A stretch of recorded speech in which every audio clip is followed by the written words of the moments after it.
Ελεύθερη Ελλάδα. Δύο κουβέντες για την απαγόρευση της τέλεσης του φετινού μνημοσύνου, του 10ου μνημοσύνου, για τα δύο θύματα της τρομοκρατίας, τον Γιώργο Φουντούλη και τον Μανώλη Καπελώνη. Μια απαγόρευση που ανακοίνωσε η αστυνομία χθες, η οποία λίγο πολύ εκπλήσει όλους τους Έλληνες πολίτες, ανεξάρτητα το ιδεολογικό τους πρόσημο ή με το γεγονός ότι αν συμφωνούσαν πολιτικά ή όχι με τα θύματα της τρομοκρατίας. Καταρχήν θέλω να πω για την αστυνομία ότι είναι μεγάλη ντροπή μια αστυνομία που μπορεί να πραγματοποιήσει αγώνες με 70.000 κόσμο, με 35.000 στο Καραϊσκάκι, με άλλες 35 ταυτόχρονα στο γήπεδο της ΑΕΚ, με οργανωμένους οπαδούς που υπάρχει μια ήδη καλλιεργημένη βία ανάμεσά τους, να μην μπορεί να υποστηρίξει την τέλεση ενός μνημοσύνου, το οποίο κάνουν κάθε χρόνο ανέμακτα και χωρίς φασαρίες εδώ και 10 χρόνια περίπου 2.000 φίλοι συναγωνιστές και συγγενείς των παιδιών, γιατί τους απείλησαν 200-300 αναρχοαριστεροί ότι θα κάνουν αντισυγκέντρωση και ότι θα το απαγορεύσουν και θα τσακίσουν το φασισμό δήθεν και όλα αυτά. Καταρχήν, ένα πολύ βασικό, θέλω σαν Χρήστος να ξεχωρίσω ένα πράγμα. Θεωρώ και το θεωρούσα πάντα ότι η βάση των ιδεολογημάτων, δηλαδή ο υποστηρικτής της αριστεράς, ο υποστηρικτής του αναρχικού χώρου, ο υποστηρικτής του εθνικιστικού χώρου, δεν είναι απαραίτητα και το ίδιο πράγμα με την ηγεσία αυτών των χώρων. Γιατί πολλές φορές οι ηγεσίες επιβουλεύονται, πολλές φορές οι ηγεσίες εκμεταλλεύονται, δεν σέβονται, λειτουργούν υποκριτικά και ό,τι κάνουν το κάνουν προς όφελός τους. Οπότε να ξεκαθαρίσω ότι η άποψη που θα πω σήμερα αφορά καθαρά αυτούς που λέω εγώ που λιμένονται τις ιδεολογίες ανέκαθεν. Όχι σήμερα, επί δεκαετίες ίσως και αιώνες. Καταρχήν, μια τεράστια ήττα για την αστυνομία που παραδέχεται ότι δεν μπορεί να το υποστηρίξει αυτό. Θεωρώ ότι δεν κάνει τη δουλειά της απέναντι σε εμάς τους Έλληνες πολίτες που θέλουμε να τελέσουμε ένα μνημόσυνο. Κακώς πληρώνονται αυτοί οι άνθρωποι και αν όχι όλοι, σίγουρα οι αξιωματικοί της αστυνομίας κακώς πληρώνονται. Βέβαια γνωρίζουμε τα τελευταία χρόνια ότι για να περάσει τις κρίσεις πρέπει οπωσδήποτε να είσαι yes men της πολιτικής σκηνής και της διαπλεκόμενης εξουσίας. Διαφορετικά δύσκολα θα ανελιχθείς στην πυραμίδα της ηγεσίας. Ένα δεύτερο, ήθελα να μιλήσω για την αριστερά ευρύτερα, το ΚΚΕ, το ΣΥΡΙΖΑ, που εκπρόσωποι του προσκαλούσαν στην ουσία πρόκληση βία είναι αυτό, σε αντισυγκεντρώσεις για το μνημόσυνο. Καταρχήν λοιπόν, τι δουλειά έχει το ΚΚΕ να ενδιαφέρεται για την κοινωνική τάξη, τη γαλήνη και γενικά τον ελληνικό λαό. Είναι ένα κόμμα το οποίο λειτουργεί υπέρ του συστήματος και των κυβερνήσεων από τότε που δημιουργήθηκε. Θα πω 2-3 παραδείγματα μόνο και μόνο για να μην ακουστώ ότι είμαι μονικός ή ιδεολειπτικός. Πάντα μιλάω με επιχειρήματα. Ένα κόμμα λοιπόν το οποίο στις τάξεις του έχει εκατοντάδες ροπαλοφόρους, ένα κόμμα το οποίο για παράδειγμα πριν από 2 χρόνια μπήκαν εκπρόσωποι του στις εκλογές της ΑΔΔ με σιδηρολοστούς και τους θαύμασε όλη η Ελλάδα, σε εισαγωγικά θαύμασε, να χτυπάνε τους ψηφοφόρους και τέλος πάντων όσους ασχολήθηκαν με τα εκλογικά. Ένα κόμμα το οποίο έχει βγάλει άπειρες φορές στο δρόμο τα τάγματα με τα ρόπαλα και τους έχουμε θαυμάσει, αυτοί που σε συνεργασία με τα ΜΑΤ κράτησαν τον ελληνικό λαό έξω από τη Βουλή το 2011 όταν αγανάκτησε ο κόσμος με όλα αυτά που του συμβαίνανε. Ένα κόμμα το οποίο έχει δράσει πάρα πολλές φορές με γνώμονα τη βία. Ένα κόμμα το οποίο κοροϊδεύει τον κόσμο. Ένα κόμμα το οποίο η ηγεσία του μιλάει για το εργατικό δίκαιο και εκείνη την ώρα στο βήμα της Βουλής κουνάει το χέρι του φορώντας ένα χρυσό ρόλεξ των 20.000 ευρώ. Όταν οι βουλευτές του μένουν στην Εκάλη και μας κάνουν μαθήματα για το τι σημαίνει εργατική πάλη, εργατικό δίκαιο κλπ. Όταν καταθέτουν προτάσεις νόμου μέσα στη Βουλή για κατώτερο μισθό στα 1.200 ευρώ, αν δεν κάνω λάθος, παλαιότερα ο κ. Παφίλης είχε καταθέσει αυτή την πρόταση, την ίδια ώρα που εκείνοι πληρώνανε το εργατικό δυναμικό του 902 και του ριζοσπάστη με 650-700 μεικτά, τα οποία είχαν να τους τα καταβάλουν 6 μήνες. 6 μήνες ήταν απλήρωτοι άνθρωποι, μέχρι που αναγκάστηκαν να κλείσουν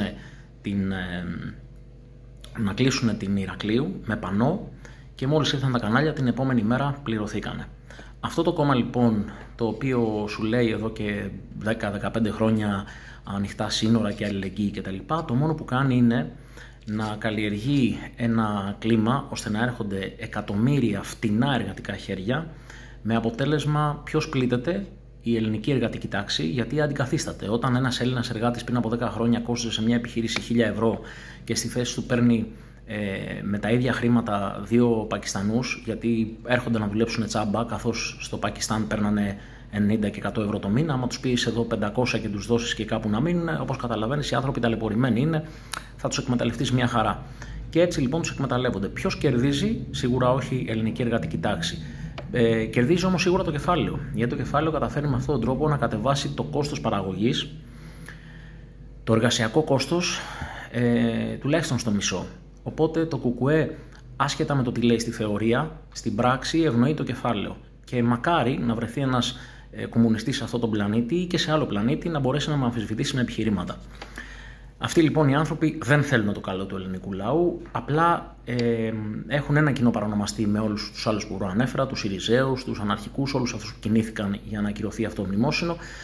Και ο κοινός παρονομαστής αυτών των ηγεσιών, και ξαναλέω όχι της βάσης, γιατί δεν μπορώ να πιστέψω ότι η βάση ενστερνίζεται τέτοιες λογικές, ο κοινός παρονομαστής είναι το ότι πρέπει να δουλεύουν υπέρ της εξουσίας, και το κέρδος εξουσίας ποιο είναι? Είναι να διαιρείται η κοινωνία σε 5-10 κομμάτια για να μην είναι ποτέ ενωμένη και να μην διεκδικεί δυναμικά τα δικαία της. Πάμε λοιπόν στο ΣΥΡΙΖΑ. Οι εκπρόσωποι του ΣΥΡΙΖΑ καλούσαν σε αντισυγκεντρώσεις. Είναι ο ΣΥΡΙΖΑ που καλεί σε αντισυγκέντρωση για τους φασίστες, νεοναζί δοσύλλογους, μπλα μπλα μπλα μπλα μπλα, όλη αυτή η ρητορική. Ποιοι ήταν οι μεγαλύτεροι δοσύλλογοι που γνώρισε η ελληνική ιστορία? Οι Συριζέοι. Γιατί ήταν οι Συριζέοι? Γιατί δεν δέσμευσε κανείς στους Γερμανούς τοκογλύφους την Ελλάδα όσο τη δέσμευσε η αριστερά. Ψηφίσανε το επαχθέστερο των μνημονίων, κοροϊδέψαν τον κόσμο, του είπανε ψήφισέ με για να βγω να σταθώ εμπόδιο ανάμεσα σε σένα και τους Γερμανούς τοκογλύφους, τέτοιες πίπες λέγανε, και μόλις βγήκανε υπογράψανε τα πάντα, σε καταχρεώσανε, λειτουργήσανε σαν δοσύλλογοι εσχής του είδους. Αυτοί λοιπόν οι άνθρωποι οι οποίοι είχαν συγκοινωνούντα δοχεία με την τρομοκρατία, οι βουλευτές τους πηγαίνανε μάρτυρες υπεράσπισης στις 17 Νοέμβρη και του Κουφοντίνα κτλ. Αυτοί οι άνθρωποι τολμάνε να φέρουν στο στόμα τους τη λέξη βία και να οικειοποιούνται ότι υπερασπίζονται την κοινωνική γαλήνη από βίαιους, όταν αυτοί οι ίδιοι αβαντάρουν τους εκφραστές της βίας. Πάμε λοιπόν και λίγο παρακάτω. Να πούμε και για τους αναρχικούς. Βασικά, επειδή παρατηρώ πάρα πολλά χρόνια τη διαδρομή όλων αυτών των ανθρώπων, θα πω 2-3 παραδείγματα για το τι σημαίνει η ηγεσία του αναρχικού κόσμου. Ξαναλέω και πάλι, είναι τελείως διαφορετικά το τι είναι κάθε ιδεολόγος, που μπορεί να το σκέφτεται και λίγο ρομαντικά και να μην έχει μπει μέσα στα πράγματα, και τελείως διαφορετικά αυτοί που κάνουν κουμάντο σε αυτούς τους χώρους. Έτσι λοιπόν, θυμάμαι ότι τα τελευταία 15 χρόνια υπήρχαν πολύ συχνά επεισόδια στο Πολυτεχνείο. Σε αυτά τα επεισόδια γινόταν στοχευμένα τι ακριβώς? Πηγαίνανε στο πλάι της στην Τοσίτσα και κάθε χρόνο σπάγανε λίγο ένα φιλοτεχνημένο άγαλμα, τη σκλαβωμένη μικρή αδερφή μας, το άγαλμα της Βορείου Υπήρου. Ήταν μια κοπέλα ξαπλωμένη και σιδηροδέσμια, η οποία εκπροσωπούσε όλα αυτά τα δεινά που πέρασε ο ελληνικός λαός, τον πόνο, τον αποχωρισμό, τον εξευτελισμό, όλα αυτά που περνάει ο ελληνικός λαός όλες αυτές τις δεκαετίες εκεί πάνω. Αυτό λοιπόν κάθε χρόνο το σπάγανε σιγά σιγά, με αποκορύφωμα ότι το εξαφανίσανε μέσα σε λίγα χρόνια και δεν υπάρχει πια. Χαρακτηριστικό βέβαια, γιατί υπάρχουν και άνθρωποι σκεπτόμενοι που παρατηρούν και αντιλαμβάνονται τι παρατηρούν, είναι ότι στα συγκεκριμένα επεισόδια κάθε χρόνος που πέρναγε το ποσοστό των Αλβανών που συλλαμβάνονταν ολοένα και μεγάλωνε. Ήταν 20%, 25%, 30%, 40%, έφτασε να είναι 50%. Τι κάνανε λοιπόν οι Αλβανοί? Οι Αλβανοί στην Ελλάδα, όχι όλοι φυσικά, οι Αλβανοί στην Ελλάδα που συμμετέχουν σε αυτά τα επεισόδια είναι στην Ελλάδα αντιφασίστες, στην Ελλάδα απολύτικα, στην Ελλάδα αναρχική, αλλά στην ουσία, άμα πας σπίτι τους, υπάρχει η σημαία της Μεγάλης Αλβανίας και είναι στην ουσία Αλβανοί εθνικιστές. Όταν λοιπόν κάθεσαι και υπομένεις τα συμφέροντα των Αλβανών εθνικιστών, γιατί δήθεν σκεπάζονται με την ταμπέλα του αναρχικού χώρου, τότε έχεις εξευτελιστεί ήδη. Όταν πριν από λίγες εβδομάδες βγάλανε σε μια ομάδα ιστορική ομάδα η ΑΕΚ, ένα πανό Kosovo is Albania. Δηλαδή, όχι μόνο δείχνουν ξεκάθαρα ότι είναι ουτσεκάδες εθνικιστές Αλβανοί, αλλά καταξευτιλίζουν και τους υποτίθεται συντρόφους τους, που τόσα χρόνια τους πούλεγαν την παπάντζα ότι είναι απολύτικα και αντίφα και διάφορες τέτοιες πίπες. Οι ίδιοι άνθρωποι βέβαια είναι που όταν βγήκε το 2015 ο Τσίπρας, τους δολοφόνησε, μπορώ να πω. Και τι εννοώ τους δολοφόνησε? Όταν ξαφνικά αποσύρεις τον αναρχικό χώρο από οποιαδήποτε αντίδραση και το μόνο που κάνει να χτυπάει που και που γραφεία της Χρυσής Αυγής, αλλά ποτέ, ουδέποτε γραφεία του πολιτικού χώρου που κατακρεουργούσε τον ελληνικό λαό, όπως ήταν ο ΣΥΡΙΖΑ, ουδέποτε, δεν το άγγιξε καν. Και μια φορά πήγανε στη Βουλή, τους πήρανε τα περιπολικά να τους πάνε στη Γαδά και επενέβη ο μπαμπάς Βούτσης και τελικά τους πήγανε σπίτι τους. Όταν λοιπόν έχεις δολοφονήσει στην ουσία, στην συνείδηση του μέσου αναρχικού, έχεις δολοφονήσει την ηγεσία τους και αρχίζεις και τους ξεσκεπάζεις, όταν δέχεσαι ένα τεράστιο πλήγμα γιατί η ηγεσία σου πηγαίνει και παίρνει, ας πούμε, τον Κουφοντίνα, έναν άνθρωπο ο οποίος έχει δολοφονήσει 20 και τον πηγαίνει να σου λατσάρει στο σημείο που δολοφόνησε τον Αξαρλιάν, δηλαδή αρχίζεις πλέον και αποδομείς από μέσα στην ιδέα του αναρχικού. Όταν έρχεται μετά ο Μητσοτάκης το 20 και στέλνει ουσιαστικά, ενώ γνωρίζει όλος ο ελληνισμός ότι υπάρχει μια δίκη η οποία ακούσαμε από τον ντοκουμέντο Σαμαρά, ακούσαμε από τον ντοκουμέντο Ρουπακιώτη, ακούσαμε από τον ντοκουμέντο, πώς τον λέγανε, Μπαλτάκου, ότι στήθηκε μια δίκη, εντολές έπαιρνε τηλέφωνο ο πρόεδρος, ο πρωθυπουργός και έλεγε βάλ τους φυλακή, γάμισέ τους στον Αθανασίου και για να μεταβιβάσει στον Ντογιάκο. Όταν λοιπόν έβλεπε η αριστερά και ο αναρχικός χώρος ότι στήθηκε μια δίκη, τους ανάγκασε, τους καταξευτήλισε βάζοντας την ταφόπλακα να στέκονται έξω από το εφετείο αγκαζέ με τους δαπίτες και τους ομεδίτες. Θεωρώ λοιπόν ότι όλοι αυτοί που είναι ηγετικοί σχηματισμοί σε όλους αυτούς τους χώρους τρώνε τα παιδιά τους. Εννοείται ότι προσωπικά πιστεύω ότι δεν εκφράζουν καμία ιδεολογία, είναι απλά πιόνια του συστήματος.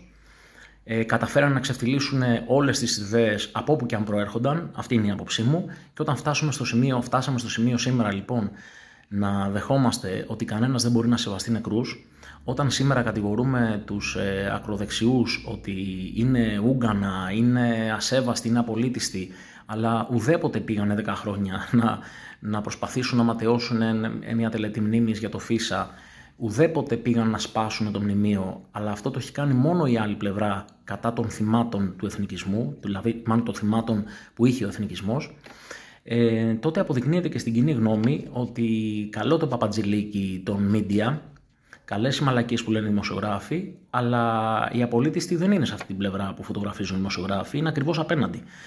2 φορές φέτος μέσα σε 15 μέρες βανδαλίσανε το μνημείο, το σπάσανε, το μπογιατίσανε. Προσωπικά δεν πιστεύω ότι ο μέσος αριστερός ή ο μέσος αναρχικός συμφωνεί με αυτό. Αυτές οι ηγετικές ομάδες, οι σάπιες μέχρι το μεδούλι, φυσικά και προσπαθούν να φανατίσουν τον κόσμο, γιατί είναι η δουλειά τους αυτή εξάλλου. Θέλουν να διαιρούν τις κοινωνίες, για να διαιρεμένη κοινωνία δεν μπορεί να αντισταθεί στην εξουσία. Είναι πολύ απλό. Και εκεί οδηγούμαστε. Τέλος λοιπόν, για να μην μακρηγορώ, θέλω να κλείσω με το καλύτερο όλων. Τους δημοσιογράφους. Προσωπικά θεωρώ τους δημοσιογράφους, όχι όλους το ίδιο, φυσικά, τους μεγαλοσχήμονες, αυτούς που αυτοαποκαλούνται έγκριτοι, ότι είναι από τα πιο σάπια κομμάτια της κοινωνίας. Όταν λοιπόν επί 30 χρόνια φιλοξενούσαν αυτοί οι μεγαλοδημοσιογράφοι, τύπου Χατζηνικολάου, Πρετεντέρης, Μπογιόπουλος, όλοι αυτοί οι άνθρωποι, φιλοξενούσαν τύπους, ξέρω εγώ, σαν τον Τσοχατζόπουλο, Παπαντονίου, Τσουζουκάτους, όλους αυτούς όμως που γνώριζε ο ελληνικός λαός. Βούιζε ο τόπος, έτσι, ότι κατακρεουργούν τις άρκες και τον ιδρώτα του ελληνικού λαού και τους φιλοξενούσαν και τους ξεπλένανε. Αυτοί οι άνθρωποι λοιπόν που έχουν μάθει επί 30 χρόνια μας λένε ψέματα, αυτοί οι άνθρωποι που το 19 ευτυχώς βάλανε το αυτογκόλ να παραδεχτούν ότι αμείβονται από τον κρατικό προϋπολογισμό κάθε χρόνο, παίρνουν φράγκα από τη λίστα Πέτσα και τους μπουκώνουν με λεφτά. Αυτοί οι άνθρωποι που φυσικά δεν μπορεί να είναι ανεπηρέαστοι και να έχουν ελεύθερη άποψη, καθώς είναι και δύσκολο να κατηγορήσεις τον εργοδότη σου. Έτσι. Το βράδυ δεν θα μπορείς να πας λεφτά σπίτι σου, οπότε είναι λίγο δύσκολο. Για να το κάνεις αυτό πρέπει να αποφασίσεις ότι ρισκάρεις την καριέρα σου και να πεις ότι σταματάω και την επόμενη μέρα γίνομαι σουλατζής ή μεταφέρω πατάτες και καρότα στη λαχαναγορά. Δεν έχουν την ψυχή να κάνουν βέβαια κάτι τέτοιο. Αντιθέτως όμως βλέπουμε κάποιες περίεργες χρηματοδοτήσεις, ξανά χρηματοδότηση ο κ. Χατζηνικολάου και ξανά χρηματοδότηση και δεν εξυπηρετεί τα δάνειά του, αλλά ξαναπαίρνει δάνεια. Όλα αυτά τα πράγματα για τον κοινό νου εξηγούν πολλά.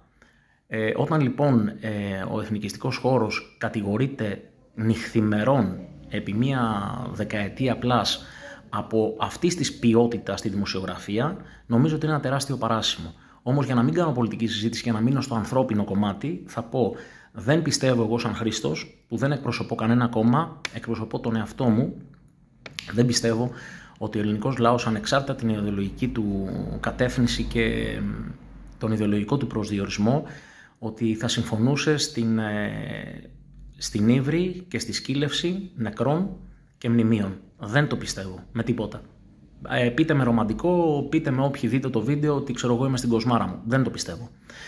Αυτό που πιστεύω και έτσι θέλω να κλείσω είναι ότι όλα αυτά τα θύματα από τον Μιχάλη το Φιλόπουλο, τον Άρκη το Καμπανό, όλους αυτούς τους ανθρώπους που δολοφονήθηκαν μέσω της οπαδικής βίας και της διαίρεσης που πετυχαίνουν τα κανάλια και οι μεγαλοπαράγοντες του αθλητισμού στον ελληνικό λαό, όλοι οι νεκροί όπως ο Παύλος Φίσας, ο Γιώργος Φουντούλης, ο Μανώλης ο Καπελώνης, όλα αυτά τα παιδιά που φύγανε πάρα πολύ νωρίς γιατί συνέφερε την κεντρική εξουσία στην πραγματικότητα για να διαιρούν τον κόσμο και να κάνουν τα χάσματα ακόμα πιο μεγαλύτερα. Αν θέλουμε να τους κάνουμε ένα ουσιαστικό μνημόσυνο και πραγματικό, πρέπει να αρχίζουμε να σκεφτόμαστε μέσα μας, να οριμάζουμε, να καλλιεργούμαστε, να απομακρύνουμε κάθε τι τοξικό από τη ζωή μας και να πάρουμε σοβαρές αποφάσεις που θα λένε ότι η επόμενη μέρα δεν θέλω να με βρει να είμαι χειραγωγούμενο στα πλοκάμια της εξουσίας, της εκάστοτε κυβερνήσεως και των συμφερόντων. Γιατί στην πραγματικότητα τι είναι τα συμφέροντα, δεν υπάρχουν κυβερνήσεις, κακά τα ψέματα. Θα τολμήσω να πω και όσοι το καταλάβετε, ότι υπάρχουν 4-5 κόμματα που παίζουν. Αυτά τα κόμματα στην ουσία είναι εντολοδόχοι 10 οικογενειών στην Ελλάδα. Εντολοδόχοι των 10 οικογενειών στην Ελλάδα είναι και τα μηντιακά τραστ. Εντολοδόχοι των 10 οικογενειών στην Ελλάδα είναι και 10-20 μεγαλοσχήμονες δημοσιογράφοι και στείνεται ένα παρτάκι στις πλάτες του ελληνικού λαού. Αν θέλουμε να επιβιώσουμε από όλο αυτό, αν θέλουμε να σεβόμαστε τους νεκρούς μας, πρέπει να υποσχεθούμε στον εαυτό μας ότι θα έχουμε πλέον ανοιχτά τα μάτια μας. Αυτό ήθελα να πω. Ήθελα να πω αθάνατοι για όσους νέους έφυγαν μάταια από αυτόν τον κόσμο, έφυγαν με άδικο τρόπο. Λίγο παραπάνω για τα φιλαράκια μου, γιατί τα έζησα και θα μου επιτρέψετε να έχω μία παραπάνω αγάπη και ένα παραπάνω συναίσθημα. Μην αφήνετε τον εαυτό σας να τον χειραγωγούν 5-10 οικογένειες. Είναι αμαρτία. Κάντε ό,τι μπορείτε για τη δική σας οικογένεια. Να είστε καλά.